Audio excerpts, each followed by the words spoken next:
मेरे वालिद साहब मैनू ना ये जी गल्लां सुणांदे रहंदे सन ताकि इलम एक वड्डा खुमार होंदा तुहानू पता। मैनू कहंदे सन अफजा, मैं कहा जी।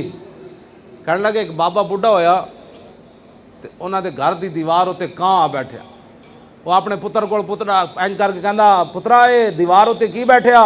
और कहंदा अब्बा जी कां। थोड़ी देर बाद फिर पूछता है बाबा ए पुत्रा ये की बैठया? उन्हें क्या अब्बा जी कां। और फिर पूछता है अब्बा जी ये की बैठ पुत्रा की बैठया? कहने लगा अब्बा जी तुहानू समझ नहीं आती, दसे जे कां वे। तो कहंदे नो बाबा रो पिया और कहने लगा पुत्रा तू निक्का जिहा सी, मैं तेनू मोढे ते चुक के लै गया बाहर, इंजा हुण कां बैठे सी, तू मेरे को 100 वारी पूछा, मैं 100 वारी जवाब दिता ते तू यार तीसरी वारी थक गया। इंज लोग अजकल मां बाप नाल कर। ते मेरे वालिद साहब कहंदे सन एक बंदा अपने प्यो नू चलिया पहाड़ तो धक्का देण। उन्हें कहा किधर ले जा रहे? उन्हें कहा अब्बा जी तुसी घर च आराम नहीं करन देंदे, मैं तुहानू अज पहाड़ तो धक्का देना है। कहंदे नो बाबा कहने लगा पुत्रा केड़े पहाड़ तो? उन्हें कहा फलाने तो। उन्हें कहा ना ना ना फलाने तो ना देवी, फलाने तो दे। उन्हें कहा क्यों?